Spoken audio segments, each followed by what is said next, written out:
एक जंगल में सात नामक मुनि रहते थे। उन्होंने तप करके बहुत सी विद्या हासिल की।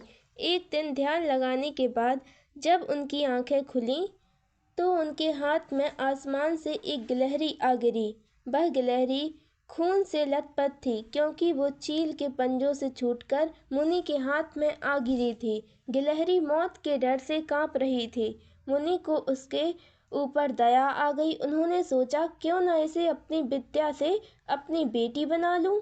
मेरी पत्नी कब से संतान प्राप्ति की चाह रख रही है, लेकिन उसके भाग्य में संतान है ही नहीं।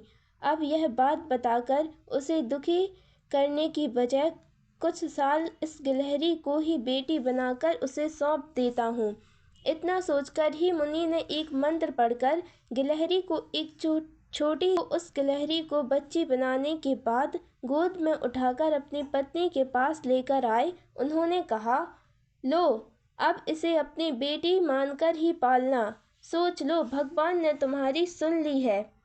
मुनि की पत्नी छोटी बच्ची देखकर खुश हो गई। अब गिलहरी से बच्ची बनी लड़की मुनि के घर में बड़े लाड़ प्यार से पलने लगी। मुनि की पत्नी ने कुछ दिनों के बाद बच्ची का नाम वेदांता रखा। मुनि और मुनि की पत्नी दोनों ने बड़े प्यार से वेदांता को पाला। मुनि को बहुत खुशी थी कि उसकी पत्नी को अपनी ममता लुटाने के लिए एक बेटी मिल गई। कुछ समय के बाद उसकी परवरिश में मुनि भूल ही गए कि वो एक गिलहरी है।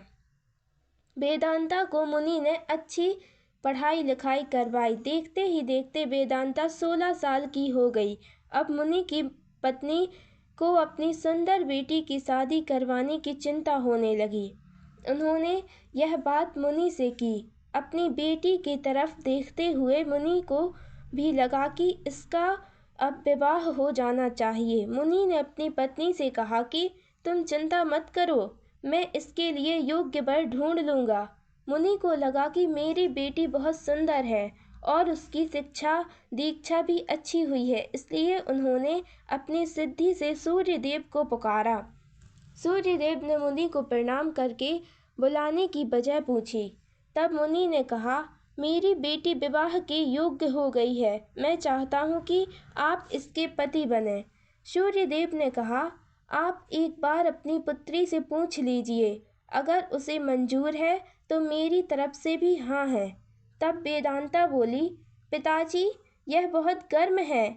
मैं इनके पास नहीं जा पाऊंगी और ना ही इन्हें देख पाऊंगी।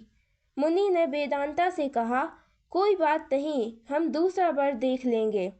तभी सूर्यदेव ने कहा, हे मुनिवर, मुझसे श्रेष्ठ बादल हैं, आप उनसे बात कीजिए।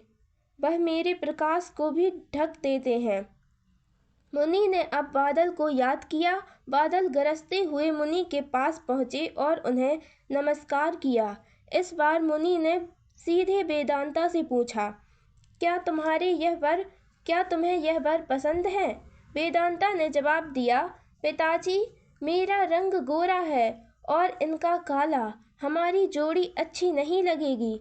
तब बादल ने मुनि से कहा, आप पवन देव को बुलाइए, वे मुझसे श्रेष्ठ हैं।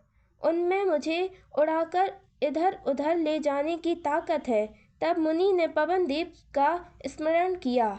पवन देव के आते ही मुनि ने अपनी बेटी से पूछा, क्या आपको यह वर पसंद है? वेदांता बोली, पिताजी, यह तो एक जगह ठहरते ही नहीं हैं, इनके साथ मैं घर कैसे बसा पाऊंगी? इस बार मुनि ने पवन देव से कहा, मुझे अपनी पुत्री के लिए वर की तलाश है। आप बताइए कि आपसे श्रेष्ठ कौन है? पवन देव ने जवाब दिया, मुनिवर, आप पर्वत को बुला सकते हैं, वह मेरा रास्ता रोक देते हैं, वह मुझसे श्रेष्ठ है। तुरंत मुनि ने पर्वत को पुकारा। पर्वत को देखते ही वेदांता बोली, यह तो पर्वत है, इनका दिल भी पत्थर का ही होगा, इनसे विवाह कैसे हो पाएगा पिताजी? मुनि ने हाथ जोड़कर पर्वत देव से पूछा, आपसे श्रेष्ठ कौन है? पर्वतराज ने जवाब दिया, हे मुनि, चूहा मुझ में छेद कर देता है, इस आधार से वह मुझसे श्रेष्ठ है। इतना कहते ही पर्वत देव ने कान से चूहा नीचे कूद। इतना कहते ही पर्वतदेव के कान से चूहा नीचे कूदा। वेदांता ने जैसे ही चूहे को देखा, वह खुशी के मारे उछल पड़ी। उसने कहा, पिताजी, यह मेरा बर बनना चाहिए। मुझे यह पसंद है। इसकी पूंछ, कान, सब कुछ कितना प्यारा है। मुनि ने सोचा, अहो, मैंने एक गिलहरी को मंत्र विद्या से इंसान तो बना दिया, लेकिन इसका दिल अभी भी गिलहरी वाला ही है। मुनि ने तुरंत वेदांता को गिलहरी बनाया और इसका विवाह चूहे से करवा दिया। विवाह के बाद दोनों खुशी खुशी रहने लगे। इस कहानी